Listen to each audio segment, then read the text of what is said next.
ನಮಸ್ಕಾರ, welcome back to my channel. ನಾನು ಪೂಜಾ. ಇವತ್ತು ಸೋಮವಾರ ಬೆಳಗ್ಗೆಯಿಂದನೇ ವ್ಲಾಗ್ನ ಸ್ಟಾರ್ಟ್ ಮಾಡ್ತಾ ಇದ್ದೀನಿ. ಹಾಗೆ ಇವತ್ತು ಬ್ರೇಕ್ಫಾಸ್ಟ್ಗೆ ಮತ್ತು ಲಂಚ್ಗೆ ಏನೆಲ್ಲ ಪ್ರಿಪೇರ್ ಮಾಡ್ತೀನಿ, ಹಾಗೆ ಸಿಂಪಲಾಗಿ ಯಾವ ಥರ ಮಾಡ್ಕೋತೀನಿ ಅಂತ ಶೇರ್ ಮಾಡ್ತೀನಿ. ವಿಡಿಯೋನ ಎಲ್ಲೂ ಕೂಡ ಸ್ಕಿಪ್ ಮಾಡದೆ ನೋಡಿ. ಇನ್ ಕೇಸ್ ಈ ವಿಡಿಯೋ ಏನಾದರೂ ಇಷ್ಟ ಆದರೆ ಪ್ಲೀಸ್ ಒಂದು ಲೈಕ್ ಮಾಡಿ, ಹಾಗೆ ನಿಮ್ಮ ಫ್ರೆಂಡ್ಸ್ ಆ್ಯಂಡ್ ಫ್ಯಾಮಿಲಿಗೆಲ್ಲ ಶೇರ್ ಮಾಡಿ.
ಹಾಗೆ ಇವತ್ತು ತಿಂಡಿಗೋಸ್ಕರ ಅಂತ ಫ್ರೈಡ್ ರೈಸ್ ಮಾಡಿ, ಇನ್ನು ಲಂಚ್ಗೋಸ್ಕರ ಅಂತ ಅದೇ ರೈಸ್ಗೆ ದಾಲ್ ಕರಿನ ಮಾಡ್ಕೊಂಡಿದ್ದೆ. ಇನ್ನು ಸ್ಟೀಮ್ಡ್ ವೆಜಿಟೇಬಲ್ಸ್ ಸಹ ಮಾಡ್ಕೊಂಡಿದ್ದೆ.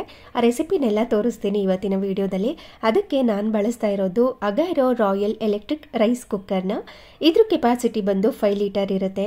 ಇದರಲ್ಲಿ ಸ್ಟೀಮ್ ಮಾಡ್ಕೊಳ್ಳೋದಕ್ಕೆ ಅಂತ ಸ್ಟೀಮ್ ಬ್ಯಾಸ್ಕೆಟ್ ಕೊಟ್ಟಿದ್ದಾರೆ. 2 ಸ್ಪೂನ್ ಬರುತ್ತೆ. ಒಂದು ರೈಸ್ಗೆ ಅಂತ ಆದರೆ ಇನ್ನೊಂದು ಸೂಪ್ ಮಾಡ್ಕೊಳ್ಳೋದಕ್ಕೆ, ಹಾಗೆ ಒಂದು ಮೆಷರಿಂಗ್ ಕಪ್ ಸಹ ಕೊಟ್ಟಿದ್ದಾರೆ. ಇನ್ನು ಇದು ಡಿಟ್ಯಾಚಬಲ್ ವೈರ್, ನಾವು ಬೇಕು ಅಂದಾಗ ಫಿಕ್ಸ್ ಮಾಡ್ಕೋಬಹುದು, ಬೇಡ ಅಂದಾಗ ಇದೇ ತರ ಮಡಚಿ ಎತ್ತಿಟ್ಕೋಬಹುದು.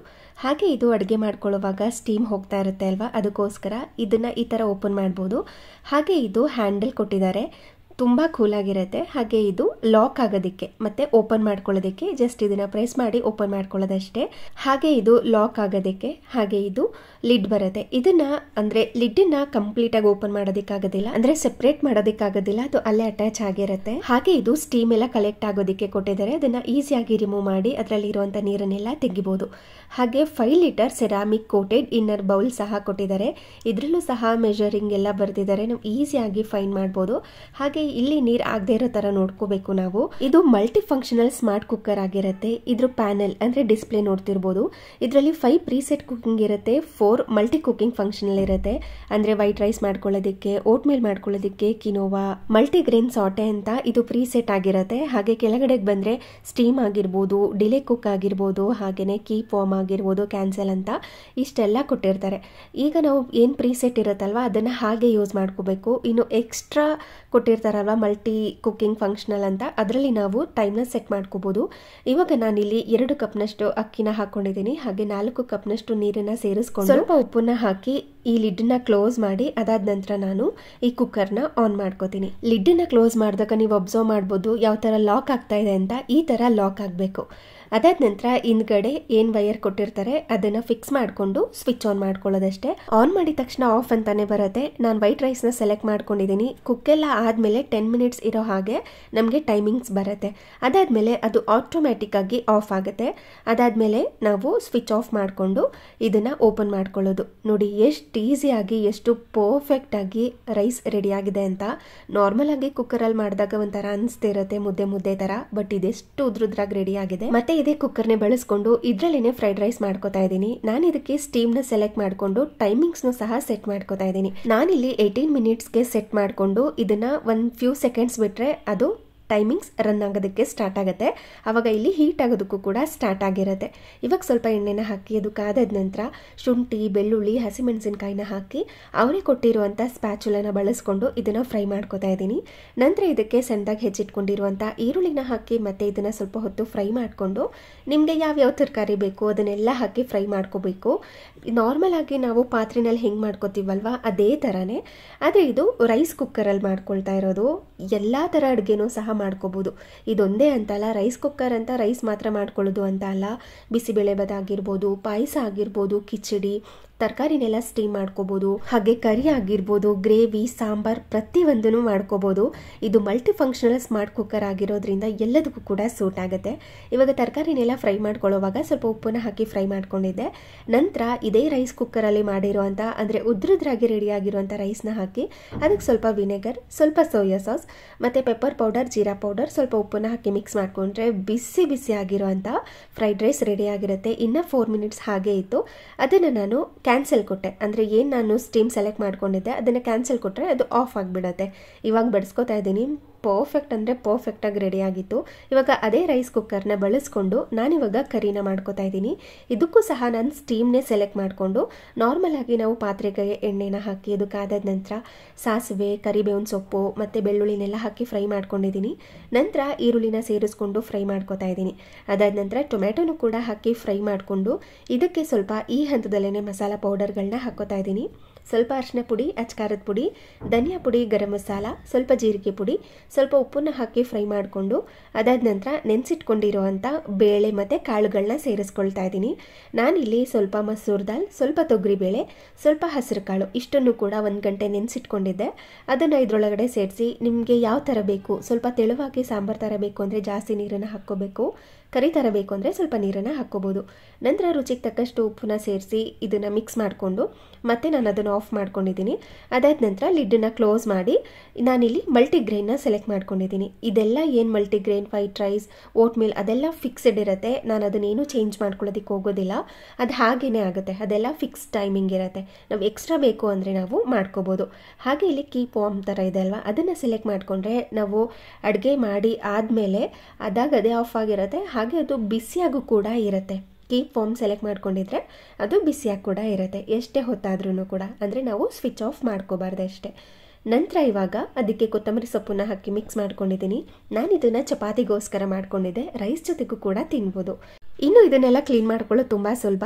ಜಸ್ಟ್ ಇದನ್ನು ತೆಗೆದು ವಾಶ್ ಮಾಡ್ಕೊಳ್ಳೋದಷ್ಟೇ. ಹಾಗೆ ಇಲ್ಲಿ ನೀರು ಆಗದೆ ಇರೋ ಥರ ನೋಡ್ಕೋಬೇಕು. ನೀಟಾಗಿ ಒರೆಸಿ ಒಣಗಿಸಿದ ನಂತರನೇ ಇದನ್ನು ನಾವು ಪ್ಲೇಸ್ ಮಾಡ್ಕೋಬೇಕಾಗತ್ತೆ. ನಂತರ ಇಲ್ಲಿ ತರಕಾರಿಗಳನ್ನ ಸ್ಟೀಮ್ ಮಾಡ್ಕೊಳ್ಳೋದಕ್ಕೆ ಅಂತ ನೀರನ್ನು ಹಾಕಿ ಅವರೇ ಕೊಟ್ಟಿರುವಂಥ ಸ್ಟೀಮ್ ಬ್ಯಾಸ್ಕೆಟ್ನ ಇಟ್ಕೊಂಡು ನಾನಿಲ್ಲಿ ಇದಕ್ಕೆ ಸ್ವಲ್ಪ ಸ್ವೀಟ್ ಕಾರ್ನ್ನ ಹಾಕ್ಕೊಂಡಿದ್ದೀನಿ. ಅದಾದ ನಂತರ ಸ್ವಲ್ಪ ಸ್ವೀಟ್ ಪೊಟ್ಯಾಟೊ ಹಾಗೆ ಕ್ಯಾರೆಟ್ ಮತ್ತು ಬೀನ್ಸ್ನ ಸ್ಟೀಮ್ ಮಾಡ್ಕೋತಾ ಇದ್ದೀನಿ. ನಿಮ್ಗೆ ಯಾವ ತರಕಾರಿ ಬೇಕು, ಯಾವ ಕಾಳುಗಳು ಬೇಕು ಅದನ್ನು ನೀವು ಹಾಕ್ಕೊಂಡು ಸ್ಟೀಮ್ ಮಾಡ್ಕೋಬೋದು. ಜಸ್ಟ್ ಲಿಡ್ಡನ್ನು ಕ್ಲೋಸ್ ಮಾಡಿಕೊಂಡು ಮತ್ತೆ ಇದನ್ನು ಸ್ಟೀಮ್ನ ಸೆಲೆಕ್ಟ್ ಮಾಡ್ಕೋಬೇಕು. ಹಾಗೆ ನಿಮಗೆ ಸ್ಟೀಮ್ ಟೈಮಿಂಗ್ಸ್ ಎಷ್ಟು ಬೇಕು ಅಂತ ನೋಡಿಕೊಂಡು ಟೈಮಿಂಗ್ಸ್ನ ಸೆಲೆಕ್ಟ್ ಮಾಡ್ಕೋಬೇಕು. ನಾನಿಲ್ಲಿ 25 ಮಿನಿಟ್ಸ್ಗೆ ಸೆಟ್ ಮಾಡ್ಕೊಂಡಿದ್ದೆ. 25 ಮಿನಿಟ್ಸ್ ಆದಮೇಲೆ ನಾವು ಇಮಿಡಿಯೇಟಾಗಿ ಓಪನ್ ಮಾಡ್ಬೋದು. ನೋಡಿ ಎಷ್ಟು ಪರ್ಫೆಕ್ಟಾಗಿ ತರಕಾರಿ ಎಲ್ಲ ಸ್ಟೀಮ್ ಆಗಿದೆ ಅಂತ. Advance fuzzy logic rice cooker technology ಆಗಿರೋದ್ರಿಂದ ನಮ್ಗೆ ಹೆಂಗೆ ಬೇಕೋ ಆ ಥರ ಸೆಲೆಕ್ಟ್ ಮಾಡ್ಕೊಬೋದು. ಹಾಗೆ ಸ್ಲೋ ಕುಕ್ ಕೂಡ ನಾವು ಸೆಲೆಕ್ಟ್ ಮಾಡ್ಕೋಬೋದು. ಇದಂತೂ ಫ್ಯಾಮಿಲಿಗೆ, PGಲಿ ಇರೋರಿಗೆ, ಹಾಸ್ಟೆಲಲ್ಲಿ ಇರೋರಿಗೆಲ್ಲ ಪರ್ಫೆಕ್ಟಾಗಿ ಸೂಟ್ ಆಗುತ್ತೆ. ಇಲ್ಲಿ ನೀರೆಲ್ಲ ಬಂದು ಕಲೆಕ್ಟ್ ಆಗಿರುತ್ತೆ, ಅದನ್ನು ತೆಗೆದು ನೀರನ್ನು ಚೆಲ್ಲಿ ಮತ್ತೆ ಫಿಕ್ಸ್ ಮಾಡ್ಕೊಳ್ಳೋದಷ್ಟೇ. ಇದ್ರ ಲಿಂಕ್ ಏನಾದರೂ ಬೇಕು ಅಂದರೆ ಡಿಸ್ಕ್ರಿಪ್ಷನ್ ಬಾಕ್ಸ್ನಲ್ಲಿ ಕೊಟ್ಟಿರ್ತೀನಿ, ಚೆಕ್ ಮಾಡ್ಕೊಳ್ಳಿ. ಇನ್ನು ಅಡುಗೆ ಕೆಲಸ ಎಲ್ಲ ಆದಮೇಲೆ ಸ್ವಲ್ಪ ಸ್ಟಿಚಿಂಗ್ ಮಾಡ್ಕೋಬೇಕಾಗಿತ್ತು. ಲಾಸ್ಟ್ ಟೈಮ್ 1-2 ಡ್ರೆಸ್ನ ತೊಗೊಂಡಿದ್ದೆ, ಅದನ್ನು ಆಲ್ಟ್ರೇಷನ್ ಮಾಡ್ಕೊಂಡೇ ಇರಲಿಲ್ಲ, ಟೈಮ್ ಸಹ ಆಗಿರಲಿಲ್ಲ. ನನಗೆ ಹೇಗೆ ಅಂತ ಅಂದರೆ ನಾನು ಯಾವಾಗ ಡ್ರೆಸ್ನ ಹಾಕ್ಕೋತೀನಲ್ವ ಆ ಟೈಮ್ನಲ್ಲಿ ಮಾತ್ರ ಅದರಲ್ಲಿರುವಂಥ ಟ್ಯಾಗ್ನ ತೆಗಿಬೇಕು. ಹಾಗೆಯೇ ಏನೇ ಆಲ್ಟ್ರೇಷನ್ ಇದ್ರೂ ಆ ಟೈಮ್ನಲ್ಲಿ ಮಾಡ್ಕೋಬೇಕು ಅಂತ. ನಾನು ಯಾವುದೇ ಡ್ರೆಸ್ನ ತೊಗೊಳ್ಳಿ, ಎಷ್ಟೇ ಕೆಲಸ ಇದ್ರೂ, ನಾನು ಎಷ್ಟೇ ಫ್ರೀಯಾಗಿದ್ರೂ ಸಹ ನಾನು ಯಾವಾಗ ಅದನ್ನು ಹಾಕ್ಕೋತೀನಲ್ವ ಆ ಟೈಮ್ನಲ್ಲೇ ಆಲ್ಟ್ರೇಷನ್ ಮಾಡ್ಕೊಳ್ಳೋದು. ಇಲ್ಲ ಅಂತಂದರೆ ಏನಾದ್ರೂ ಎಕ್ಸ್ಟ್ರಾ ಫಿಟ್ ಏನಾದರೂ ಮಾಡ್ಕೋಬೇಕು ಅಂದಾಗ ಅದನ್ನೆಲ್ಲ ಮಾಡ್ಕೊಳ್ಳೋದು. ಇಲ್ಲಾಂದರೆ ಎಷ್ಟೇ ಫ್ರೀ ಇದ್ರೂ ನಾ ಕೆಲಸ ಎಲ್ಲ ಮಾಡ್ಕೊಳ್ಳೋದಕ್ಕೆ ಹೋಗೋದಿಲ್ಲ. ಸೊ ಹಾಗಾಗಿ ಇದೆರಡು ಡ್ರೆಸ್ ಅವಾಗಲೇ ತೊಗೊಂಡಿದ್ದೆ ನಾನು, ಬಟ್ ಅದನ್ನು ಆಲ್ಟ್ರೇಷನ್ ಮಾಡ್ಕೊಂಡಿರಲಿಲ್ಲ. ಸ್ವಲ್ಪ ಲೂಸ್ ಅನಿಸ್ತಾ ಇತ್ತು, ಹಾಗೆಯೇ ಸ್ವಲ್ಪ ಡೀಪ್ ಸಹ ಅನಿಸ್ತಾ ಇತ್ತು. ಸೊ ಹಾಗಾಗಿ ಇವತ್ತು ಆಲ್ಟ್ರ್ ಮಾಡೋಣ ಅಂತ ಅಂದ್ಕೊಂಡು ಇವಾಗ ಅಂದರೆ ಏನಿದು ನೆಕ್ ವಿಡ್ತ್ ಏನಿತ್ತು ಸ್ವಲ್ಪ ಜಾಸ್ತಿ ಇತ್ತು. ಸೊ ಹಾಗಾಗಿ ಆ ಸ್ಟಿಚಿಂಗ್ ಎಲ್ಲ ತೆಗೆದು ಇವಾಗ ಅದಕ್ಕೆ ಎಕ್ಸ್ಟ್ರಾ ಬಟ್ಟೆನ ಕೊಟ್ಟು ಅಟ್ಯಾಚ್ ಮಾಡ್ತಾ ಇದ್ದೀನಿ. ಎಕ್ಸ್ಟ್ರಾ ಬಟ್ಟೆ ನೋಡಿದೆ, ಬಟ್ ಈ ಕಲರ್ದು ಪರ್ಫೆಕ್ಟಾಗಿ ಸೂಟ್ ಆಗೋ ಥರ ಇರಲಿಲ್ಲ. ಆ ನೆಕ್ ಡಿಸೈನಲ್ಲೇ ಸ್ವಲ್ಪ ಬಟ್ಟೆನ ಕೊಟ್ಟಿದ್ರಲ್ವಾ, ಆ ಡೀಪ್ಗೋಸ್ಕರ ಅಂತ ಅವರು 2 ಲೇಯರ್ ಬಟ್ಟೆನ ಕೊಟ್ಟಿದ್ರು. ಸೊ ಆ ಪೀಸ್ನೇ ಬಿಚ್ಕೊಂಡು ಮತ್ತೆ ಇದನ್ನು ಈ ಥರ ಉಲ್ಟಾ ಇಟ್ಕೊಂಡು ಅಟ್ಯಾಚ್ ಮಾಡಿಕೊಂಡು ಒಂದೇ ಒಂದು ಬಟ್ಟೆ ಇರಲಿ, ಅಂದರೆ ಸ್ವಲ್ಪ ಡೀಪ್ ಎಲ್ಲ ಕವರ್ ಆಗಲಿ ಅನ್ನೋ ಕಾರಣಕ್ಕೋಸ್ಕರ ಅದನ್ನೇ ಕಟ್ ಮಾಡಿಕೊಂಡು ಸ್ವಲ್ಪ ಲೆಂತ್ ಮತ್ತು ವಿಡ್ತ್ ಎಲ್ಲ ಜಾಸ್ತಿ ಮಾಡಿಕೊಂಡು ಇವಾಗ ಪೀಸ್ಗೆ ಅಟ್ಯಾಚ್ ಮಾಡ್ಕೋತಾ ಇದ್ದೀನಿ.